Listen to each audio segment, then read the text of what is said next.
Hello, and welcome to Shedding the Bitch Radio, where you can discuss, debate, and get advice on how to discover and shed the bitches of fear, insecurity, self-doubt, and negative mindsets so you can realize your dreams and life purpose and create and accelerate the riches you want in life. Join us here live every Tuesday at noon Eastern and dialogue with us at 818-572-2910. You can also chat with us at Blog Talk Radio /SheddingTheBitch or share your stories on our website at sheddingthebitch.com. Whatever the bitch is that's holding you back from living your life to the fullest, it's not worth giving up the riches in life that you deserve.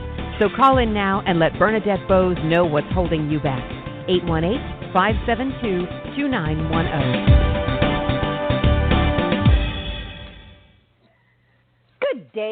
Good day, everyone. How are you on this wonderful Tuesday? It's Tuesday at noon here in Georgia. It is hot, and it's getting even hotter. We had actually a great break over the weekend. Beautiful, low 80s type of weather. But now we're back into the heat of the summer. But I hope you are having a beautiful day wherever you might be around the world. I'll have to admit, today's been one of those up and down type of days. I get woken up at about 6 a.m., not far from my actual alarm time, so to speak, with Coco, so my new little dog that you now hear about, and might hear from, because she has quite a little bark on her.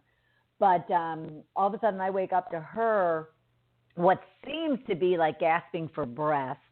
And it went on for a good several minutes and actually then stopped and started again. And I recall someone explained to me that, it might be reverse sneezes, which Charlie did. In the 12 years I had Charlie, I never had him experience that. So it was kind of freaky. And Coco is a Chinese, so I texted and called my sister who has a Chihuahua, and she kind of filled me in what was going on. But quite a little scary episode. But it also proved to me how much in this short period of time I've had her, and when I found her tied to a trash can, how much she already has impacted my heart, because I was shoes on, bra on, as you can imagine, waking up, a deep sleep. They're not really dressed to go running over to a vet office, but fortunately my sister was able to calm me down and just have me wait it out, and I did, and she was back to normal. So then, not even, I don't know, maybe an hour or 2 hours later, there was great call celebration when the final last 3 or 4 of the 13 boys and their coach in Thailand were trapped in a cave for over 2 weeks, were actually freed and rescued and on to the hospital and on to see their parents and all those wonderful things. I mean, what an experience, what a heroic deed, what an opportunity to really celebrate. I don't care what anybody says, the ones that want to live under the negative, black doom of the world, that this was definitely a demonstration in the last couple of weeks of how people from different religions, different cultures, different beliefs, different everything can come together and really just do it for love and do it for boys and their coach and a country and the world. And it was an unbelievable thing to be watching for the last couple of weeks. Later, I'm sitting there thinking, okay, this could make an awesome, great story, great film. And of course, someone's already kind of swept it up, and we'll be seeing, I'm sure, a number of documentaries and maybe even a cinematic movie around it.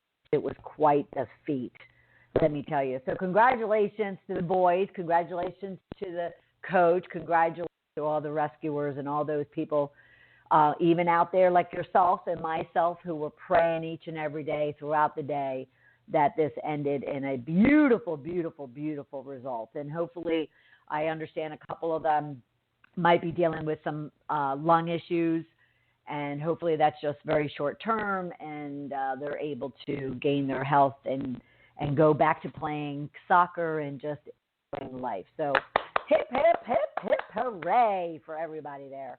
At the same time, this past several days, this past week, there's been quite a display of even sports between the Wimbledon and the World Cup.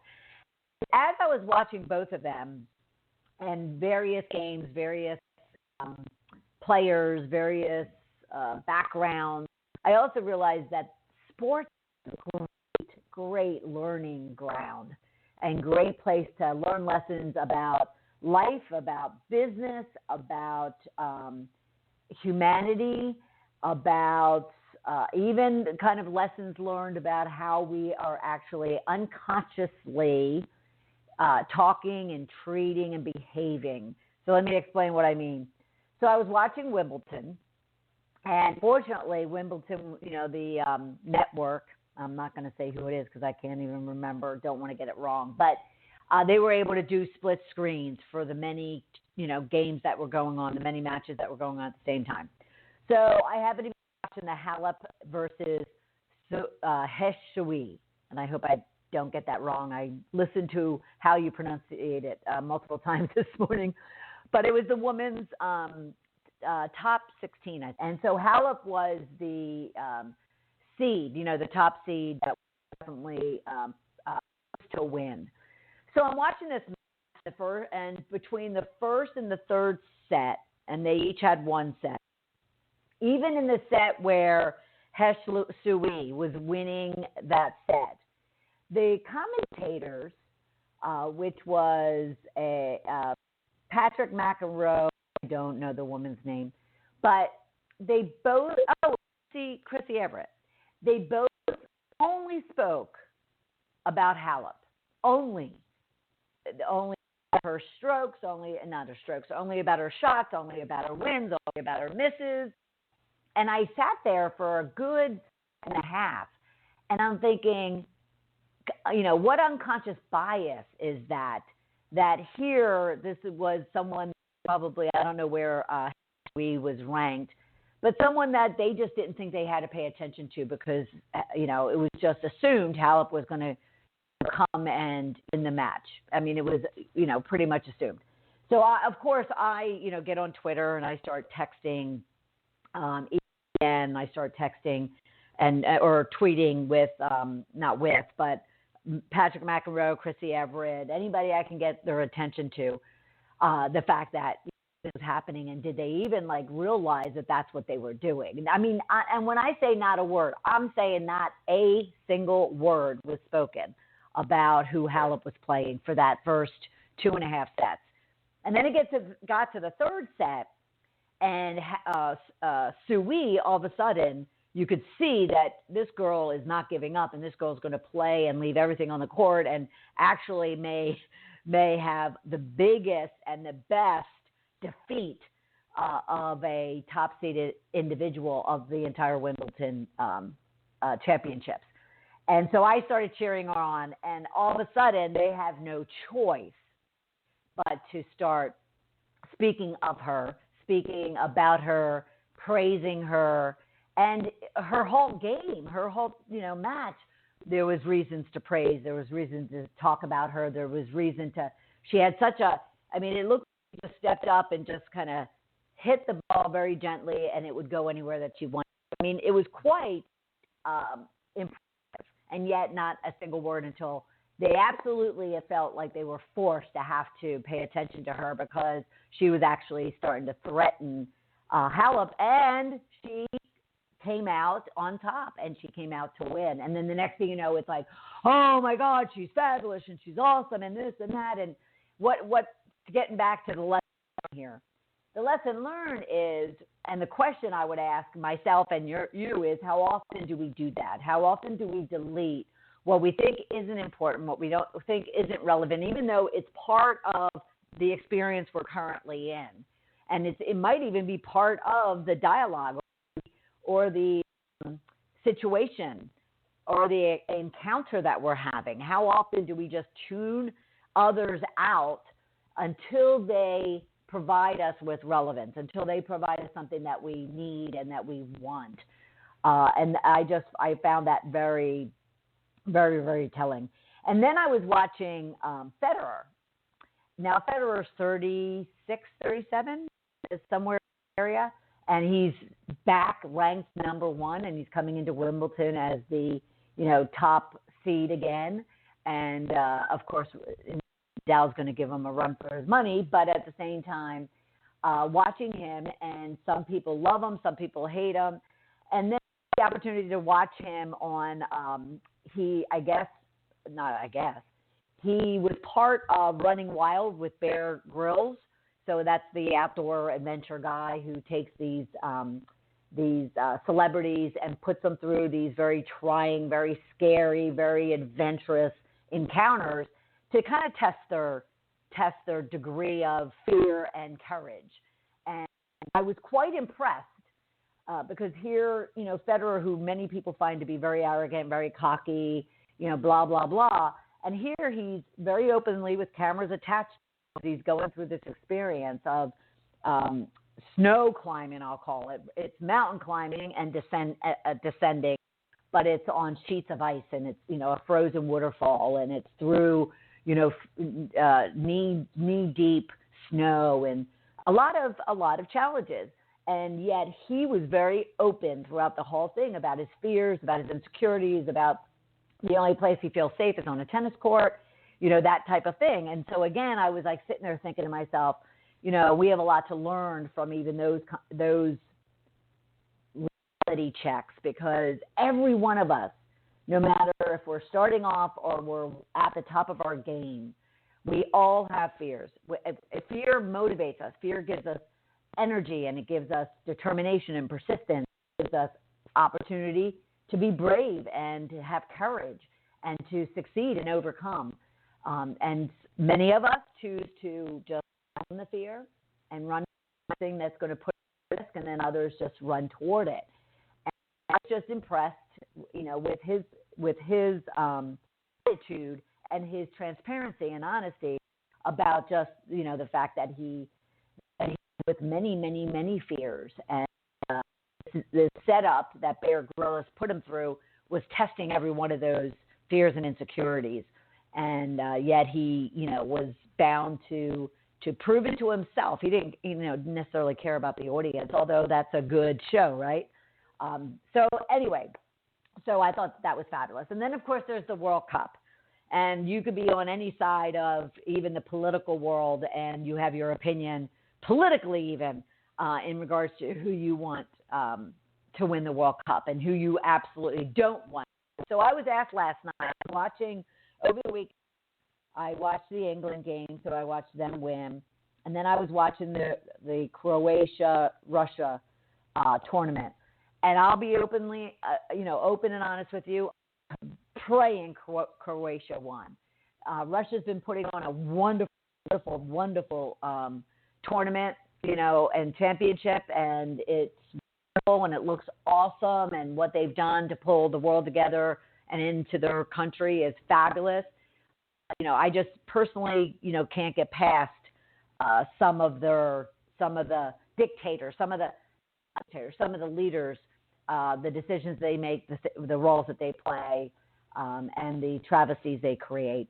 And I was asked last night at the gym, we happened to be talking about it, and they're like, well, is there any situation where you would want Russia to win, or any competition or any sports situation or whatever the case might be?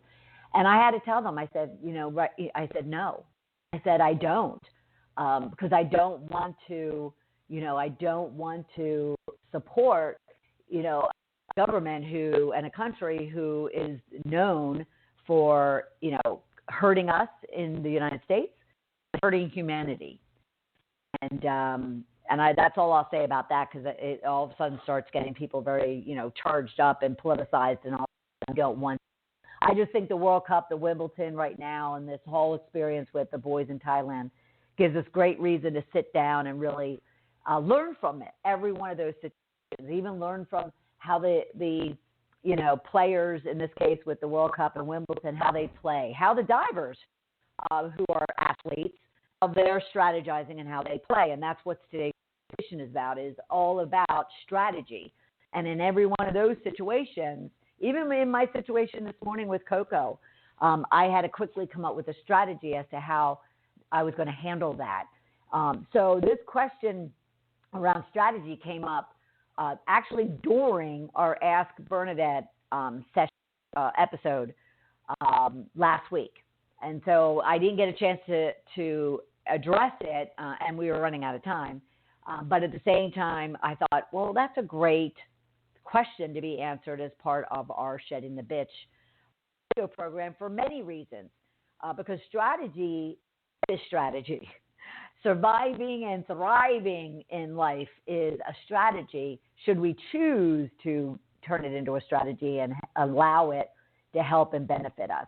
So that's what we're going to talk about on today's program. We're going to leverage all life's, all of businesses, lessons learned and best practices and ideas and plans. And we're going to help us all understand what really is strategy and how do we leverage it in all areas of our life. So that's what we'll talk about. And so the rich question I want to leave you with, or I want you to have in your mind while we're having this conversation, and it's kind of one of those questions that I'm hoping is why you're listening to this program, because I'm wanting you to really be honest with yourself about what is it about strategy you need clarification on, or you need understanding, or you need learning and lessons about. I'm often asked, as a strategic planner, as a business coach, as a leadership coach, where does strategy fit in? And what is really, as many people look at it as plainly, just a plan you put into place. And they're not wrong, but they're, in my view, not 100% complete. I won't say accurate, I'll say complete, and we'll talk about why that is. So your rich question is going to be that I want you to be thinking about is, what is it about strategy you need clarification on, you need understanding on? And again, does it apply to just thriving in life? Does it apply to a specific situation or opportunity you have in your career or in, because we will address what business owners need to understand about strategy, what you in your career should be leveraging when it comes to strategy, and then at the same time, how life is full of opportunities for you to become strategic thinkers, strategic planners, strategic livers. Lifers. How about that? Strategic lifers. So if you want to tweet and Facebook with us and post and all that kind of good stuff, you can use hashtag strategy, and hashtag shed the bitch, of course. Hashtag strategy, hashtag shed the bitch. We're going to take a quick break. When we come back, we're going to dive into it. We're going to get you understanding what it is, how you use it, and how it can benefit all areas of your life. So we'll be right back. Bernadette Boas. We are inspiring individuals around the globe to discover, confront, and shed their bitches of fear, insecurity, and negativity so they can create the riches in their career, business, and life they deserve. Be sure to check out Bernadette's book, Shedding the Corporate Bitch, Shifting from Bitch to Rich in Life and Business, available on Amazon and sheddingthebitch.com. We also want to thank our sponsors, TSR Consulting, who offers a broad range of tax services for small to corporate-sized clients. Go to tsrconsulting.com to learn more. And Parker House Virtual Services, who provides virtual assistance and social media support for small to medium-sized businesses. Email Deborah Parker at deborahparker78@gmail.com for more information. To become a sponsor or advertiser on our program, email us at mediarelations@sheddingthebitch.com. Shedding the Bitch Radio airs every Tuesday at noon Eastern Time. Be sure to go to blogtalkradio.com/sheddingthebitchradio and follow the program for all of the updates and announcements of our guests and show topics. Now let's return to Bernadette and Shedding the Bitch Radio.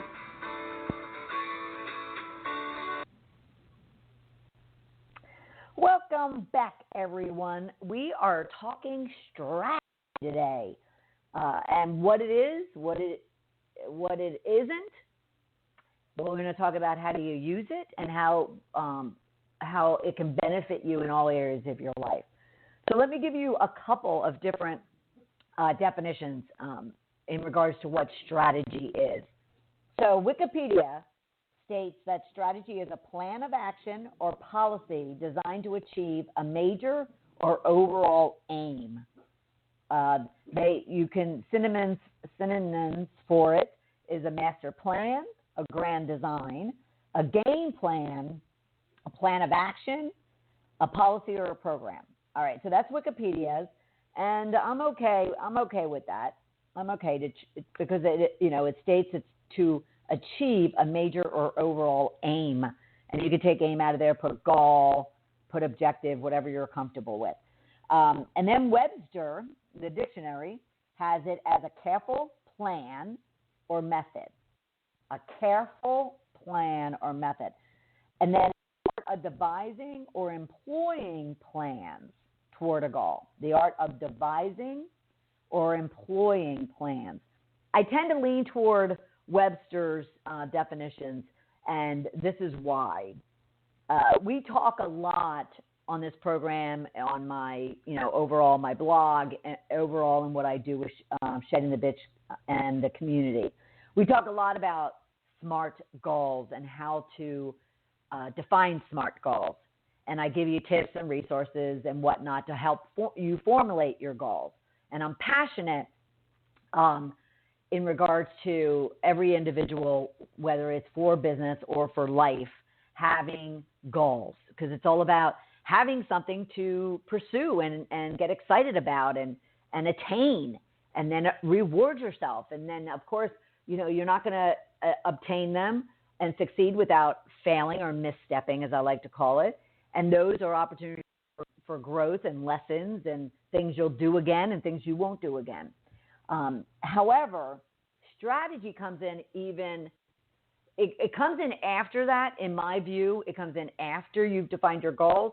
But at the same time, strategy has a lot of vision and a lot of forward thinking and a lot of what I'll call initial planning, even before your goals are formalized.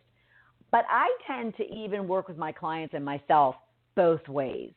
I'll first talk to them about what goals do you have for yourself? Where do you see yourself in 5 years?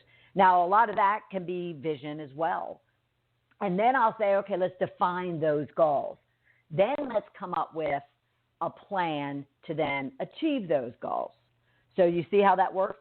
But corporately, in business, a lot of times people will say, well, you need your strategy first, and then you define what goals you have against that strategy. Strategy being, again, your vision, your mission, your values, your objectives toward that strategy.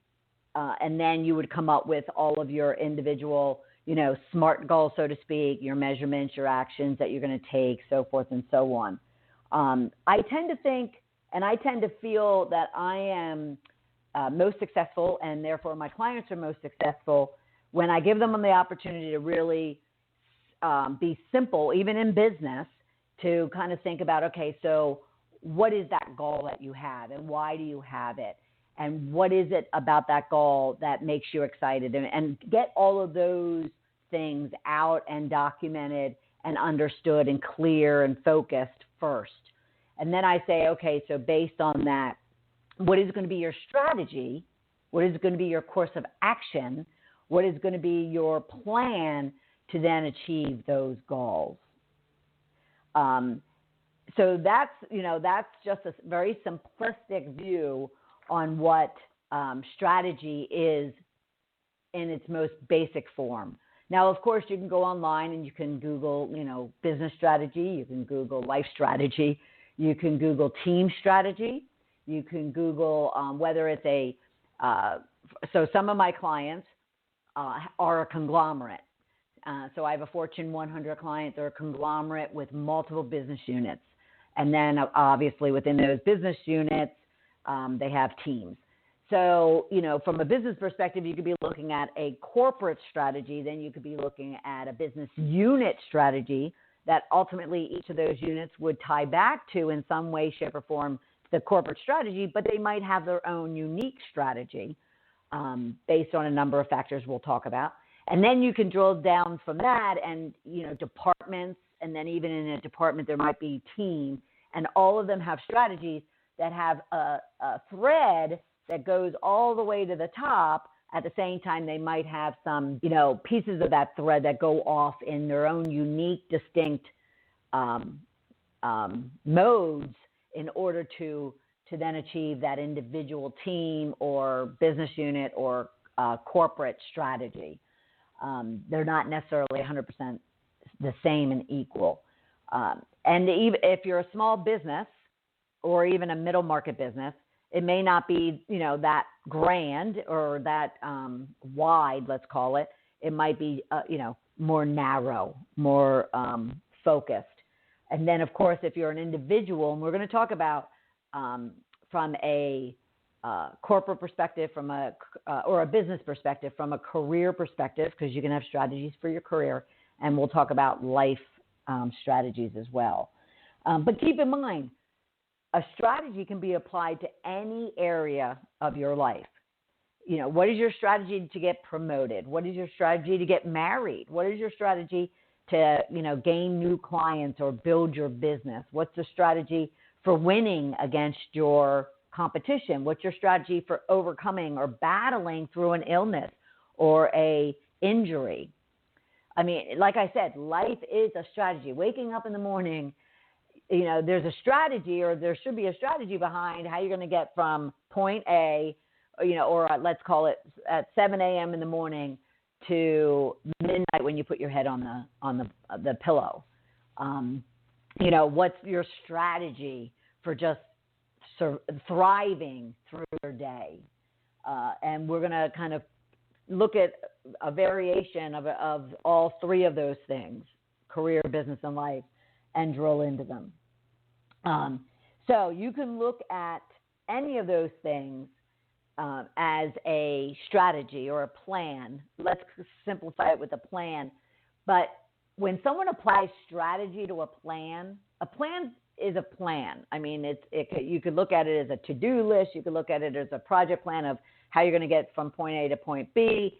I tend to then say, okay, when I apply strategy to it, it becomes like an amped up, on steroid plan. It's not just average or a normal plan for me to survive by the day. A strategy, applying strategy to it, will make it a plan that will help me thrive through the day. And there's differentiations between that. And that's why I go back to liking the Webster definition of strategy. They say it's a careful plan or method. And the word that I hang on to is careful. So think about it. What does careful mean to you? Well, careful means to me that it's not cautious plan. It doesn't mean cautious. It doesn't mean that it's a plan reeked with, not basics, but it's not a plan that's reeked with, things to make sure that you're avoiding every obstacle in it. It doesn't mean that there's no risk in that plan. It just simply means to me that it's a well thought out, well defined, well detailed plan versus just a plan that we tend to put together just to make sure that we meet our goal, but not necessarily exceed the goal. So strategy for me is amping up anything that you do to make it more in the thriving as opposed to just the surviving. So careful plans are different than just basic plans. And what we want to do and what we want to apply to our plans, you want to apply to your plans, is how do I take a basic plan that I might have had and amp it up? That's how you can look at it. Just, I want to amp it up. So the first thing I would have you thinking about is how much time do you currently spend on planning out your goals? Now, and again, think about it in your personal life if you want to. If you're in corporate, it might be your career, or if you have your own business in your business. How much time are you actually working on your plan and then amping it up? So many of us, I spend a great deal of time during the beginning of the year, providing both on the radio, on the social networks, in my coaching practice, on my blog, talking about it's the new year, let's set your goals. And what I'm going to make a note of to do, and it's a great time that we're having this conversation because it is middle of the year, so it's July. So you've completed the first 6 months. We have another 6 months to go. And what I'll challenge you all to do is to take out your goal plan, your rich plan. You might have even downloaded it from sheddingthebitch.com and completed not only your SMART goals, but even worked on how to not necessarily amp them up, but I did give you some additional visionary type of tips and tricks for really maximizing on your goal setting.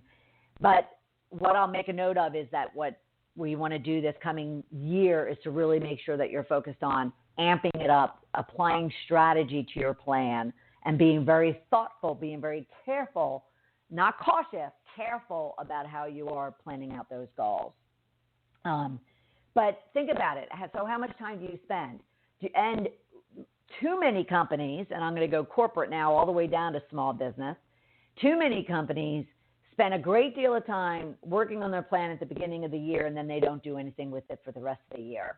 I remember, even in my 20s, having these big consulting firms coming into our company to help us work on, our yearly plan, or maybe our 3 to 5 year strategic plan. And they would leave us with these binders full of paper, and they'd go on the CEO's shelf, and they'd never see the light of day after that. And that is not what we want. What we want is you purposely, intentionally, carefully laying out your plan, and then amping it up and leveraging that plan, revising it, adjusting it, shifting it as the year goes on, because you'll see a huge difference in your results by doing so. And it's only because the way you amp up your plan, your basic goals, is you really consider anything and everything around you when it comes to that plan. So you're looking at pros and cons, you're looking at desired outcomes, you're looking at the differences that you want to create between yourself and maybe competition, between yourself and another one on your team, between yourself and another woman that you might be pursuing a relationship in. You want to consider, as they call it, outside the box, all the different things that go into making your plan strategic than just a basic plan that I can tell you without quoting an exact stat, but I can tell you more than 90% of companies and individuals, when they say they have a plan, it's a pretty basic plan, and it's a plan that they might, like I said, they might do at the beginning of the year, but then it doesn't come out and see the light of day for the rest of the year. And that is one of the first things I ask when I meet with a even prospective client, let alone a client, is, can I see your plan? Can I see your goals? Can I see your, strategic plan? And many of them will say, well, I have to find it. And then I'll say, well, how often do you go back to that plan and work on it and assess it and shift it? And majority of them, and I'm talking more than 90% of them, will say, well, I really don't. So that's what we want to change by having this conversation. All right. So we're going to take a quick break. When we come back, I'm going to talk about the different areas of your business, career, life that you can establish strategy around. So you can apply now strategy to those plans that you have, regardless of what they might entail. All right. We'll be right back. You are listening to Shedding the Bitch Radio with Bernadette Boas. We are inspiring individuals around the globe to discover, confront, and shed their bitches of fear, insecurity, and negativity so they can create the riches in their career, business, and life they deserve. Be sure to check out Bernadette's book, Shedding the Corporate Bitch, Shifting from Bitch to Rich in Life and Business, available on Amazon and sheddingthebitch.com.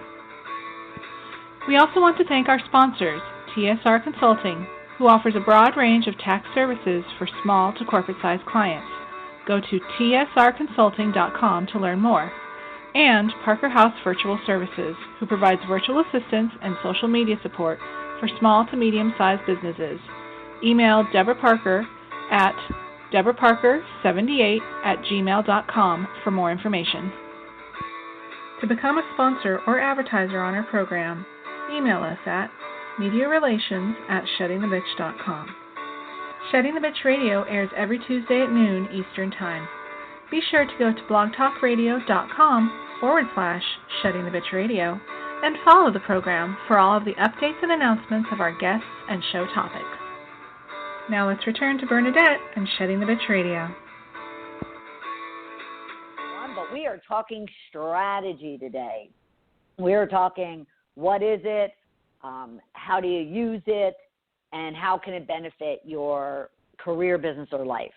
And when we left off in talking, the fact that you can have a plan, which many people will say that that's a strategy, is having a plan.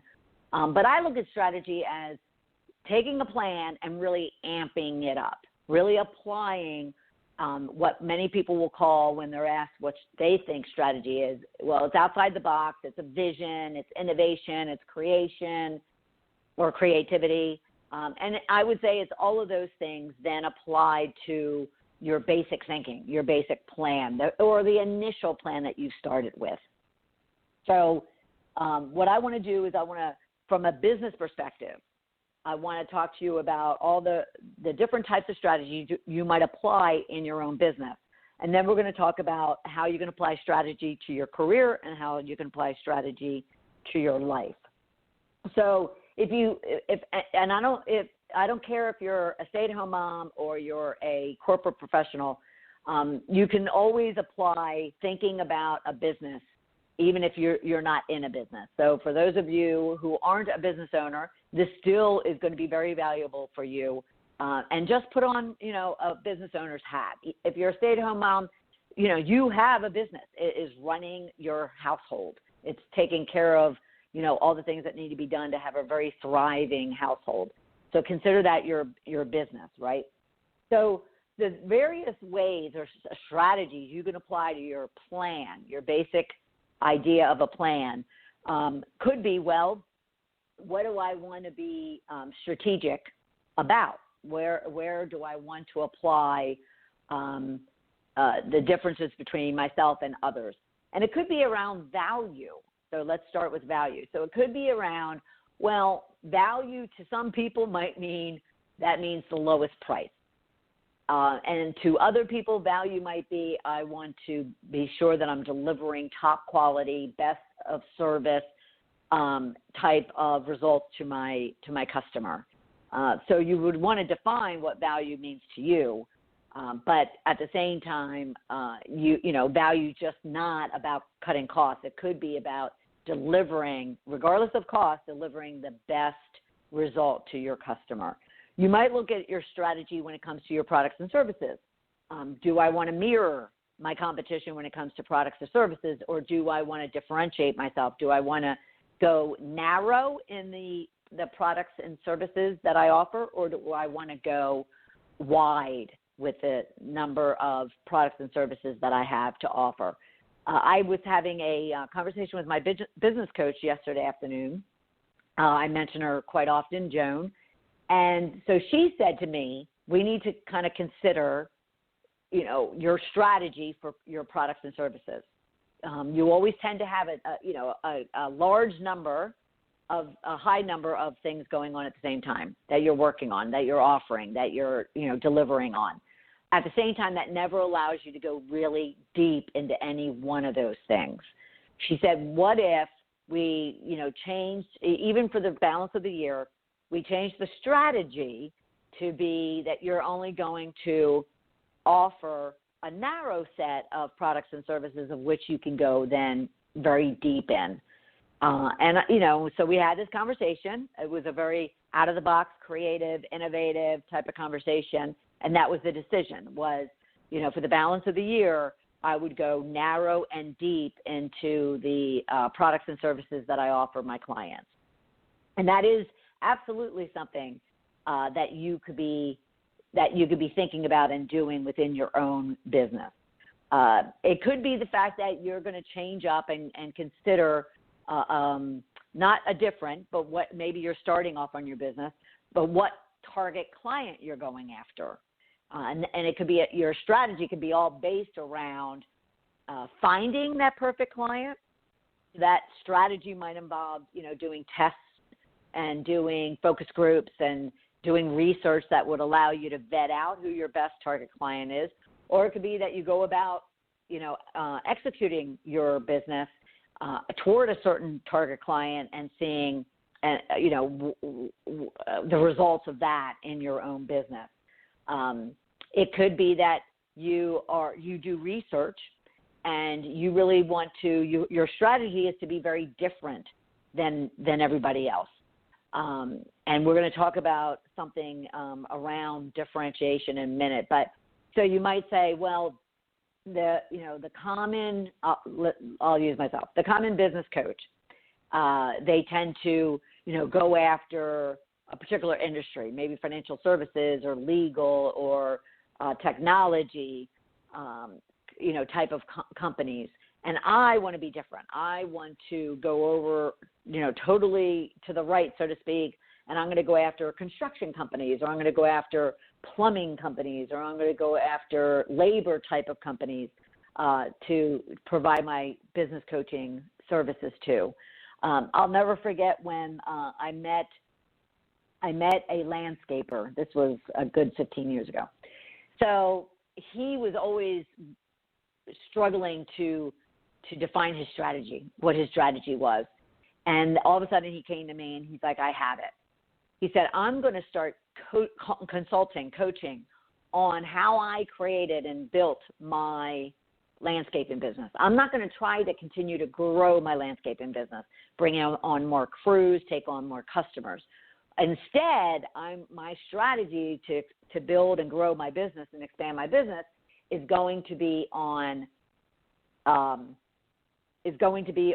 providing consulting to other landscaping businesses on how I built my business and how I've made it this successful. And that was his strategy. That was his very outside-the-box, creative, innovative thinking applied to his original plan, which was just to grow and, crew and his team and his operations. So he, changed up his products and services in that case. And then he also kind of made a strategy about the target client he was going to be going after. You may have, and like you may have a strategy on differentiation or on growth or on a method or procedure that you have. I know from my Shedding the Bitch coaching, for instance, one, very different from anybody else. No one, rarely, I don't think there's anybody going out there, really approaching leadership, approaching team building, approaching conflict management by, kind of claiming that, yes, we all have to be aware that people, have these bitches in their head and in their heart that are impacting how productive and how effective they are as leaders. So that was a big differentiation factor that I built into my strategy. It turned into my strategy. And you could apply the same with growth or even with the method or procedure. So even with Shedding the Bitch, I have my Shift to Riches formula that came out of that shedding process that differentiates me. I can go into a company and say, I can really understand and walk your team through this Shift to Riches formula to really get, kind of inside what drives them and what is sabotaging them, and then helping them to shed those things that are working against them, so then they start creating and accelerating all the great things, the riches as we call them here, about them as individuals and then about them as team leaders and leaders as a whole. So that differentiates me from other coaches, and therefore that's my strategy. So there's a number of things you could be looking at when it comes to what your strategy is going to be for your own business. And there's no right or wrong in regards to whether you address value or you address changing up your products and services or your target client or even the target market you're in, or how you go about executing your business, because that's a strategy. You could definitely see that Chick-fil-A, for instance, has a different strategy than McDonald's. And the reason why I say that is because I have that experience multiple times a week, and I can differentiate in what their strategies are. For Chick-fil-A, it is optimal customer service. It's not just about being fast, but it's about being clean. It's about being fast. It's about being friendly. It's about providing really good tasting food. It's about getting you to come back on a day in, day out basis. Sadly, I have a McDonald's like 5 buildings down that I'll run in to get, or drive through to get a Diet Coke. Shame on me, I know. But, and their strategy is to really piss you off. And it, no longer is it to, kind of have a narrow menu and deliver, a fast, friendly, tasty product or service. Now they've exploded their menu. They've minimized their customer service, and I don't even think they any longer pay attention to the speed at which they're providing service. So everything about their strategy has fallen apart in my view. And I would definitely have a lively conversation with them regarding their strategy should I ever have that opportunity, though I'm not looking for it. But so understand your customer can even experience your strategy, whether it's working or if it's not working. And you have an option to decide on, of all the areas of your business that you can impact, that you can influence, that you can put a plan against, that you can apply strategy to it and create the result that you want, whether that is differentiation, whether that is great customer service, whether that is uniqueness or distinction, whether that is you're just a really good competitor towards somebody else.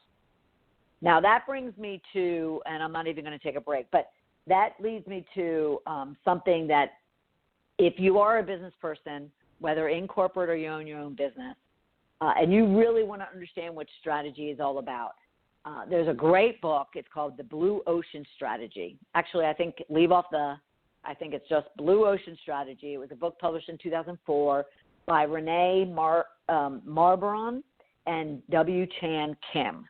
Now, I never even read the book from front to back because it's just such an easy concept to understand. So envision this. You have 2 oceans. One is red, think of blood, and one is blue. Think of the sky. Think of clarity. And their concept of the Blue Ocean Strategy is 99.9% of businesses, and I'll even take businesses down to individuals, they spend their time in the red ocean. And the red ocean is filled with their competitors. It's jam-packed. There's no room. It's just packed with people out for blood. And so apply your business hat on now, and you might be a corporate professional or a business owner, and all you're worried about is what the competition's doing. What is the other person doing? How do I best and beat that other person? So you slash your prices. You change up your products and services on a regular basis and never are committed to them. You hire the cheapest and, so you can get the most plentiful, level of staff. You make decisions based on all the blood that's going on in that red ocean. And you're not in any way, shape, or form separating, differentiating, making yourself distinct and unique from anyone around you. And therefore, you're just surviving in this red ocean. And then there's the blue ocean. And the blue ocean is clear and it's focused and it's, it's soothing and it provides an opportunity for you to apply strategy to it, to your plan, and recognize that, you know what, value doesn't mean cutting price. Value might mean, even increasing my price, delivering the best service, the best product, the best quality I can provide. Maybe that blue ocean provides you the clarity and the focus and the opportunity to really differentiate yourself on who you are and what you stand for, and therefore, the promise. You'll hear in business strategy a lot about, what's the promise you're making to your customer? Because that's what your company's all about, whether it's one person or 100,000 people. What's that promise you're making to your customer? And therefore, the blue ocean strategy is all about separating yourself from all of those people in the red ocean, and you have all the room to grow and to build and to expand and to create and innovate and be strategic. And that's a very, very, very simplistic view and understanding of the blue ocean strategy.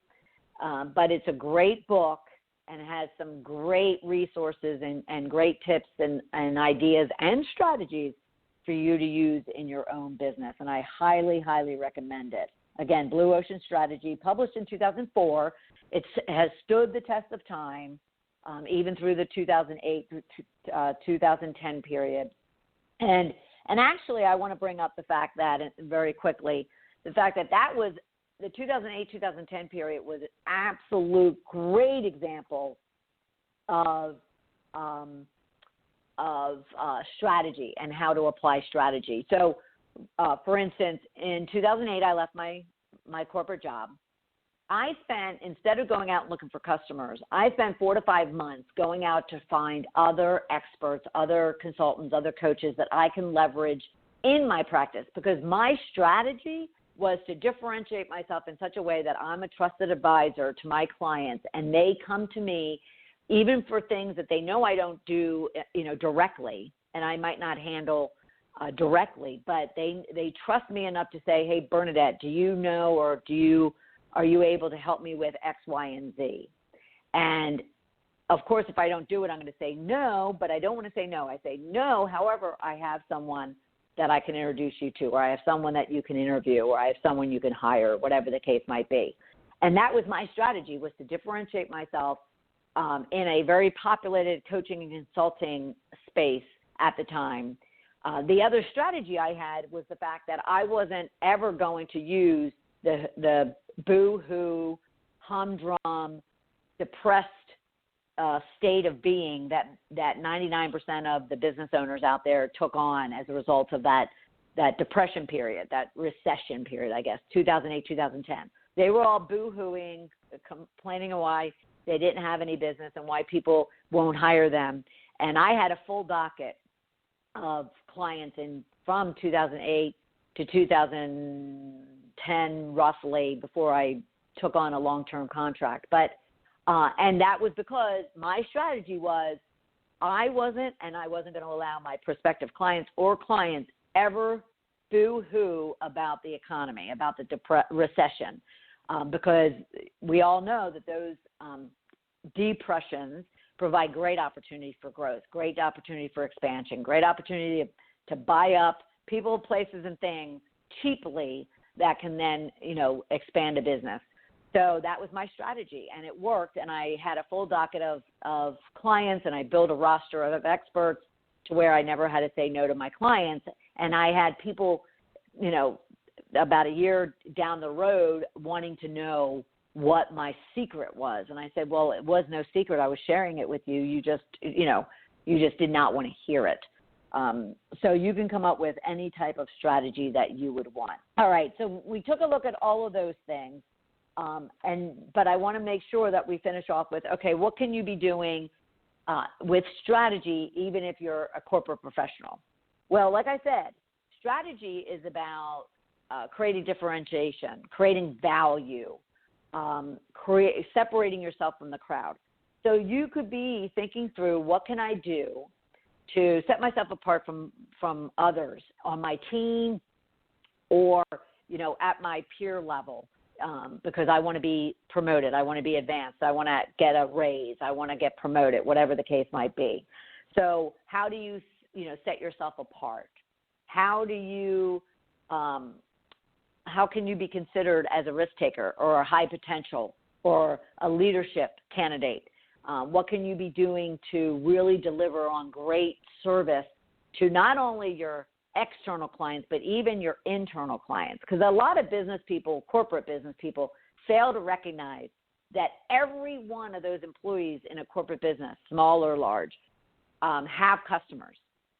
It could be their boss, it could be their team member, or it could be an external customer, or it could be a customer inside in a different department. But we all have customers in life, even at home. Our customers might be our family, our friends, our community. We have people to serve. That's what we're supposed to do as humans, is serve. So strategy within your corporate career could be, do I just want to fit in, or do I really, want to take risks and stand out and be recognized? Do I want to just fly under the radar? And I have friends that's a strategy in business, is they just want to stay under the radar, especially as you get older and you're nearing retirement. Some people will tell you, I'm just looking to, stay under the radar, stay out of trouble, get to my retirement and move on. And if that's your strategy, so be it. Just own it, live it, and go for it. But if you are looking also to set yourself apart, get yourself advanced, have yourself recognized for the contributions that you're making, then the question is, okay, so what's your strategy that you're going to apply against that end goal that you desire? And the same in life. You might have a strategy about getting married, about taking on a new adventure, about how you're going to raise your children. That is a strategy, and people have different strategies of how they're going to school and raise their children, and their what they're going to do about religion and a number of things. So it is all a strategy. Life is a strategy, and some might look at it as they have a strategy for surviving, while others look at it that they want a strategy and are going against a strategy about thriving in life. So whatever your strategy might be, just own it, define it, lay it out, and apply it, and then be always open to recognizing that the strategy you define today does not have to be the strategy that you're living by tomorrow. You're always shifting and considering and assessing and making adjustments as you go. All right, so I hope that was helpful for you. But come back next Tuesday at noon Eastern Time for another conversation and discussion in regards to any number of subjects in the world of shedding the bitch.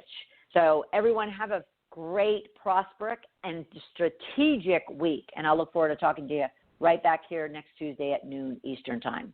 Thanks, everybody. Thank you for listening to Shedding the Bitch Radio with Bernadette Boas. Join Bernadette every Tuesday at noon Eastern as she helps you shift your bitches to riches. And the dialogue is always going on at sheddingthebitch.com. See you next week.